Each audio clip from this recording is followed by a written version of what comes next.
hinihila ko muna ito hose para pagbanat na siya, madali ko na siyang may position kahit saang parte. Meron kasing maliit kaming garden bed dito sa sulok, at dito ito yung sapat lang itong 50 talampakan, 50 feet na haba ng hose. Ito ay gawa sa mukhang canvas. Nakuha namin ito sa Costco. Matagal na, siguro mahigit 5 taon na. At meron na siyang butas kasi nga nadadrag siya, pero matibay siya kung inalagaan ko pa ng maayos at hindi ako masyadong ano bang tawag doon, rough ay sa mga paghila, I think tatagal pa to. Madali naman ang fix, madali naman ang maayos ito eh. Maliit lang naman yung butas, it doesn't really bother me that much, kaya okay lang. Kamusta kayo, kaibigan? At sandali lang, isa-set up ko to. May gusto akong bagitin sa inyo. Again, another impromptu. Hindi ko alam kung saan mapupunta itong aking sasabihin, pero once na nasa utak ko ay habang fresh pa sabihin ko. At of course, katulad ng maraming mga videos, lalawig ito at minsan halika hindi ko to gawa. Kala ng sister-in-law ko, gawa ko itong kawain na to. Ito, lumawig na naman ako, no? Nakita ko to kahapon. Nandito na sa puno ng aming Japanese lily. Japanese lilac. At si mother-in-law, nasa Facebook, nakita daw niya sa marketplace kaya kinuha niya. Mukhang Pilipino ang gumawa. Kukuha pa ako ng impormasyon tungkol doon. Hindi ko alam, kukuha niyo ako sa lente. pero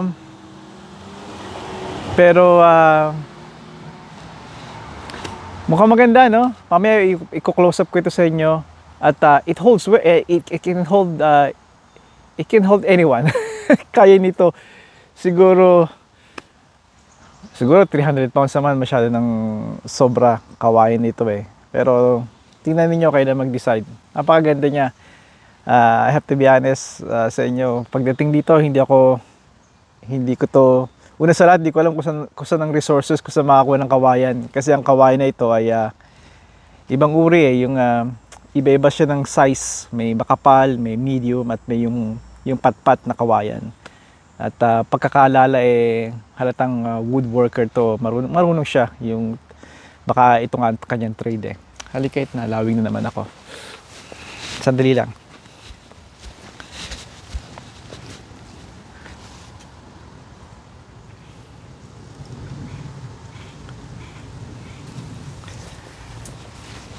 Hari-hari.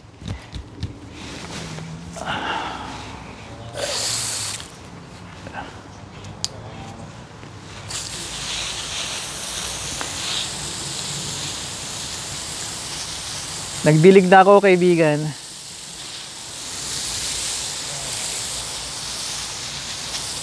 Napakita ko lang sa inyo kung gaano kalakas ang pressure dito sa amin, sa aming bayan, sa aming town. Maganda ang pressure ng tubig dito. Almost 2 oras ko itong nilinis, dinilig. Kaya sa maliit na hardin na ito ay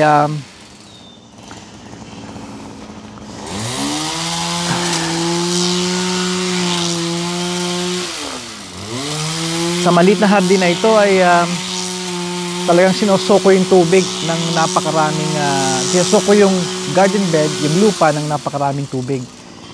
Yung soaking talaga siya, yung saturate mo talaga siya.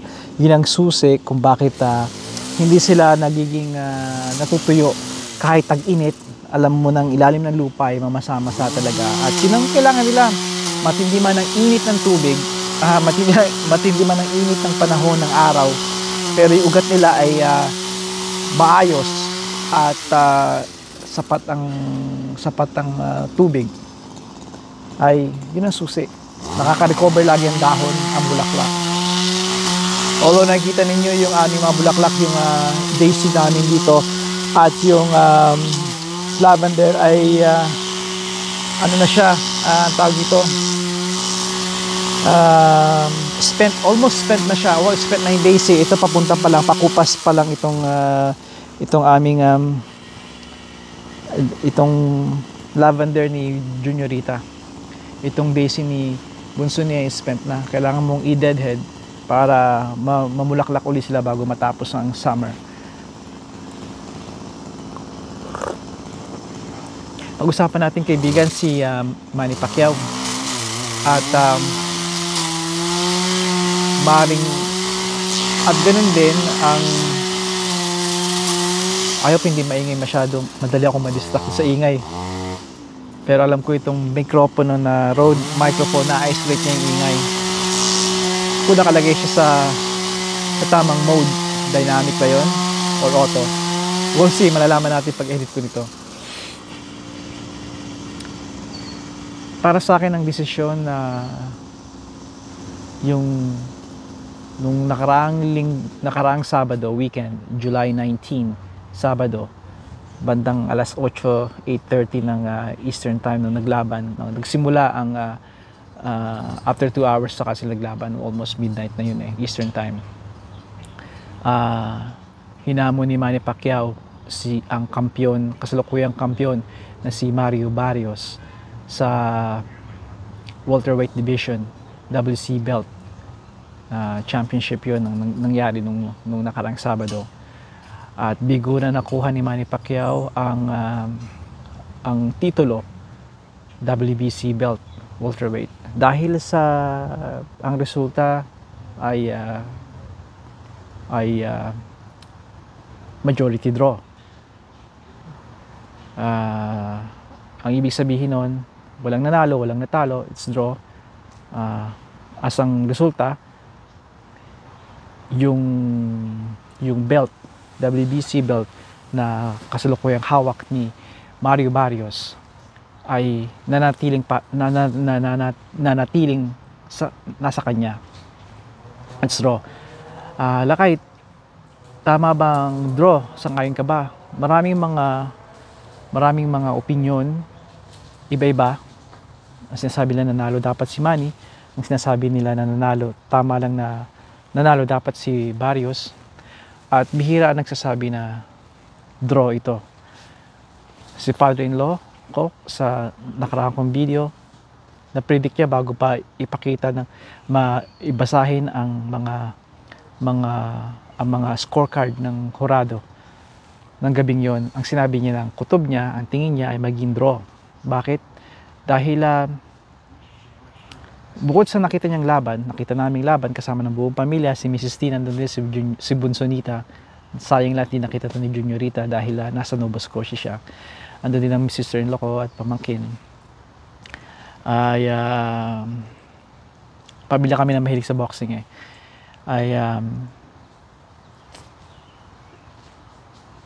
sinasabi ng father-in-law ko, bukod nga dun sa laban na yon, nakita namin, isang sa nag-joke sa kanya dahil ang posibilidad na rematch. Ang posibilidad na rematch ay isang makikinabang ang maraming tao, lalo na yung sa Vegas. Sa Vegas ito ginanap, kaibigan. Kaya sabi ko doon sa video na pamagat na may silang yon at I apologize, kalahati lang yun dahil kalahati lang kinover ko dahil kalahati ng screen dahil hindi ako inaalaw ng YouTube na it's a copyright thing na ipakita yun talaga. Meron akong video na 1 hour and 18 minutes o 1 hour and 8 minutes ang kabuuan, pero hindi nga binlock ng YouTube. Naiintindihan ko yun. Akala ko makalusot ako na hindi na kailangan i-monetize, pero and I don't really care about monetization, yung pag-monetize ng channel kung ito. Marami ang makikinabang na mga sa Vegas, mga promoter, kung sino man dahil kung ito yung rematch. Dahil marami magiging interesado. Gusto nila malaman muli kung kaya muli ni Manny Pacquiao na lumaban sa ganong division muli sa ikalawang pagkakataon. Dahil tandaan nyo, lahat tayo ay hindi bumabata at hindi nanatili sa ating estado na to. Pagtagal ng panahon, tayo ay tatanda. Marami akong gusto i-cover dito, pero padalong take ko na to talaga, kaibigan. Minsan napahaba, I got carried away again. Katulad itong mga pa-off topic ako at pa-sundot-sundot, pa-lawig-lawig. Dahil gusto kong maging detalye, pero napakahirap sa limitadong gusto kong maging konti lang talaga ito, yung maikli lang eh. Anong stance ako, anong opinion ko tungkol sa tungkol sa desisyon o sa scorecard, ng resulta ng laban. Para sa akin, kaibigan, tama lang yun na draw. Pag may nagsabi na dapat nanalo si Manny ng ilang puntos dahil nakuha niya ang 1 o 2 puntos noon, hindi ako makikipagtalo sa iyo.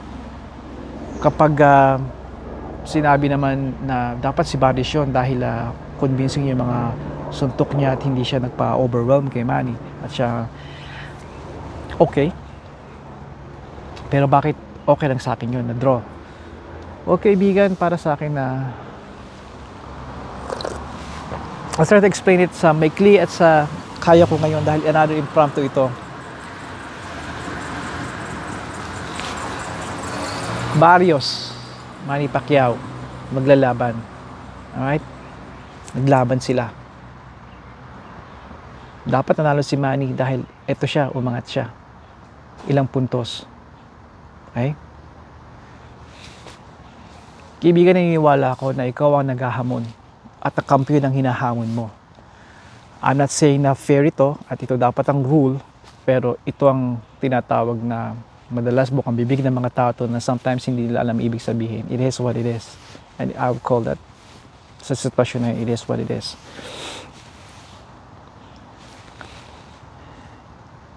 Hindi sapat minsan, alright, bukod pa sa mga anggulo kung saan nakaupo o nakatindig o nakaupo at nagmamatsyag ang mga judges. Okay? Meron dyan, nakita nyo siguro sa harapan nyo lagi. What the?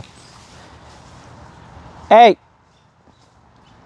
May turf war na naman nangyayari doon. Ang squirrel. Dito, mga judges, iba-ibang anggulo. Kaya nakapapansin nyo iba-ibang resulta minsan. Yes, may corrupt nga at talaga sinasadya nila yon. Pabor sila talaga naman na mangyari sa isang mandirigma, sa isang boxer. Pero hindi laging ganoon ang case. Okay?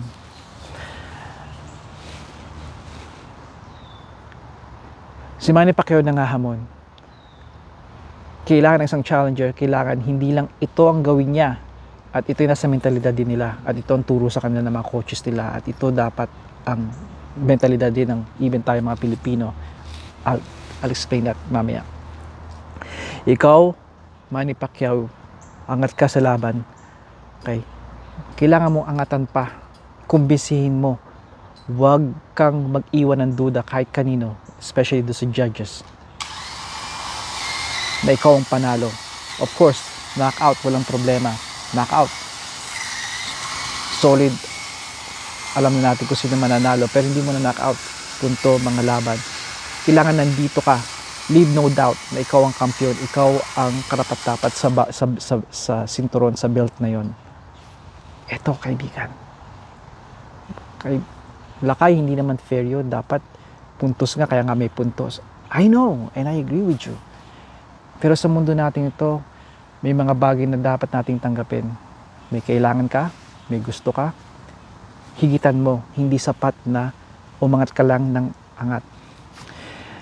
Nabanggit ko ito, kaibigan, bakit relate sa atin din ito. Tayong mga immigrant, tayong mga Pilipino na nangingibang bansa, hindi lang dito sa Norte America, sa Canada, Amerika, at kahit saan naman panig ng mundo. Kailangan lagi nating ipakita sa kanila na karapat-dapat tayo dito sa ating posisyon. Di ba yun ang dapat talaga at given? Well, minsan hindi sapat yun na nakakaangat tayo o level tayo na sapat na ito. Ito yung aking trade, ito yung aking posisyon na nakamtan, o ito yung aking trabahong nakuha. Ito na ako, ito yung requirements. Manager, supervisor, or caregiver, nurse, doktor, o kontratista, karpintero, or anything na nagpa-plan. Okay? Itong standard at na-meet ko yon sa mata dahil bagong immigrant, may accent tayo, may punto, at nandun na yung hindi man tama ito na isipin nila. Kahit nakuha natin yung requirement, kailangan natin na i-prove sa kanila na karapat dapat tayo doon. Kailangan iangat lagi natin sarili nila at hindi lang sa pagkakataon na yun kundi sa araw-araw. May seem unfair, pero yun, yung bang sistema dyan kay Lakay, fortunately sa atin dahil sa makabago at sa mga pagbumulat ng pagmumulat nito ay hindi na ito nagiging hindi na to malala talaga na katulad noong 50s, 60s at 70s ng panahon ng ating mga lolo. Ngayon ay mas edukado na mga tao. Pero nandun pa rin yun. Pero papunta na tayo doon sa lugar, sa pag-iisip ng mga tao na, you know what, you earn that. Hindi dahil sa punto ng iyong salita, pag-Ingles mo, hindi sa kulay mo, hindi sa relihiyon mo, paniniwala, hindi sa gender mo. Kaya magandang balita yon. Sa mga kababayan ko na nasa Pilipinas, nangangarap pumunta dito, ang mapapayo ko sa inyo ay pagbutihin ninyo kung ano man ang kiniklaim ninyo at iniisip nyo na dyan kayo magaling at dito ako mahahire, dito ako maging successful. Huwag kayong patuloy ninyo na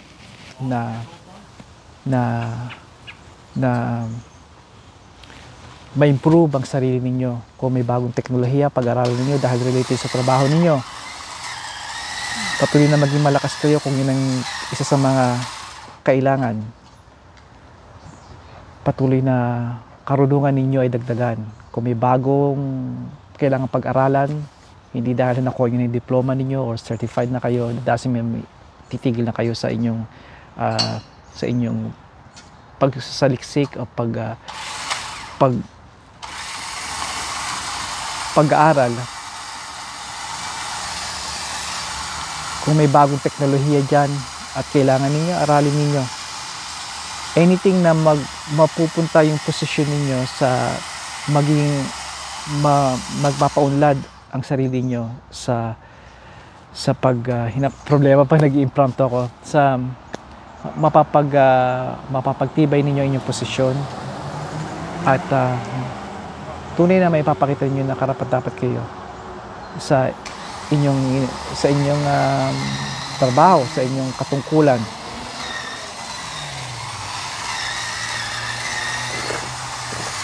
Yan nakikita ko. Again, inuulit ko, hindi ito laganap dito. Pero hindi nyo maiwasan, huwag kayo magtaka kung may ganung mga tao mentalidad pa rin. Do your job, do it well, and keep improving yourselves.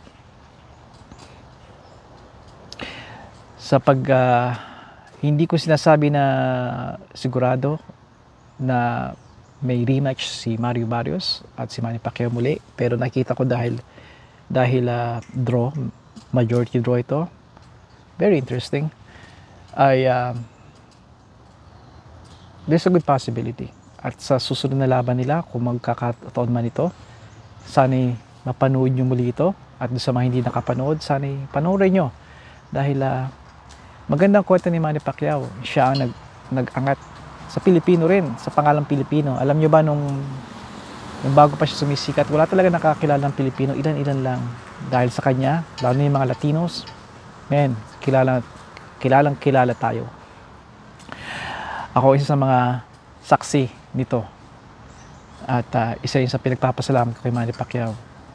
mga ang mga na-achieve niya at na naiangat siya ang pangalang Pilipino, nating mga buong Pilipino, ay isang bagay na pinapagpasalamat ko dahil nakita ko to at naranasan. At dahil doon, suportado ko siya. Hindi sa politika, pero sa larangan ng boxing, patuloy ko siyang panonoorin, pakinggan, at pag-aaralan. Pag-aaralan dahil ito, kaibigan, isa sa mga hilig ko.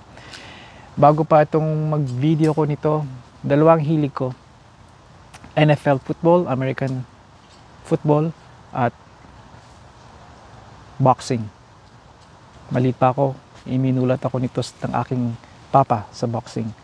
Sa katunayan, even sa si inay. Kumakain kami one time sa kusina, isang pamilya, at kwentuhan, kay kwento si papa, nakikinig kami, kwento si inay. All of a sudden, I was probably 13 anyos noon. Hindi ko na matanda kung 13 o 14. Kumakain kami nung sinabi ni inay sa akin, "Utoy, paano ka bumuo ng kamao para sumuntok?" Nagulat ako.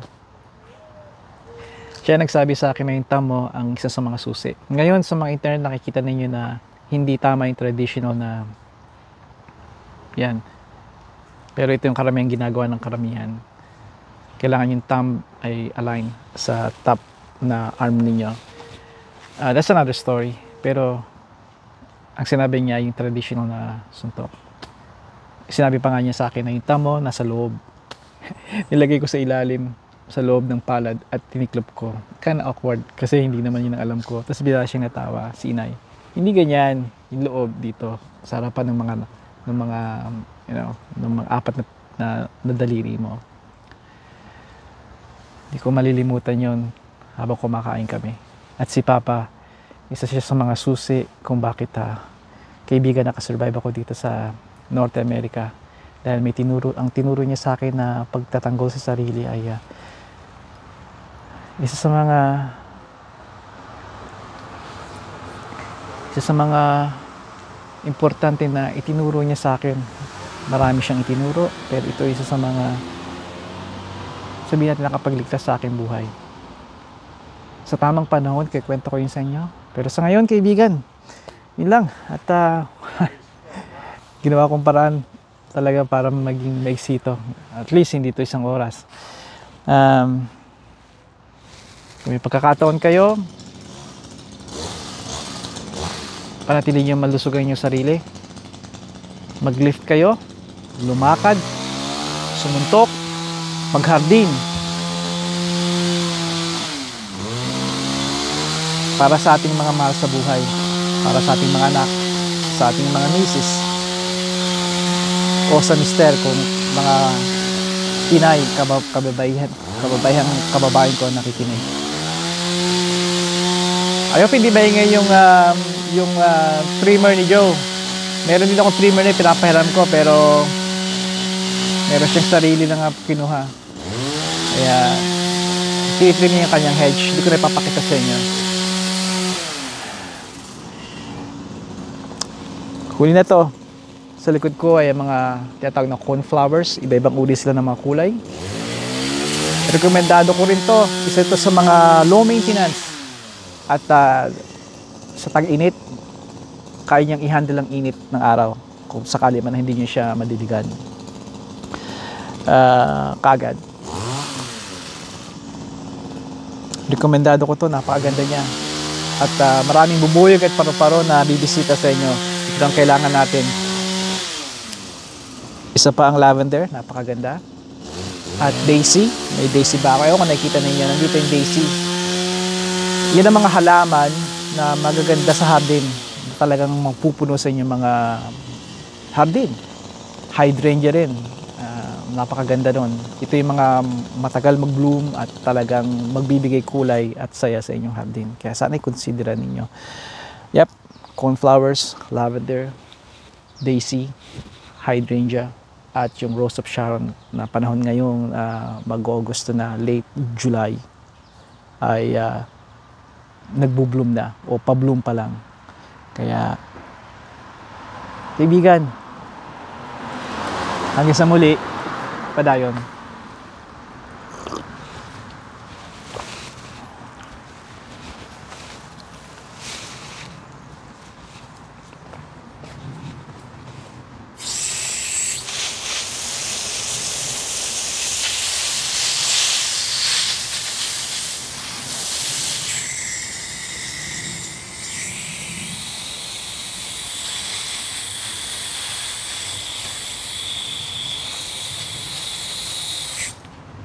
May iwasan wag sa bulaklak nyo basain.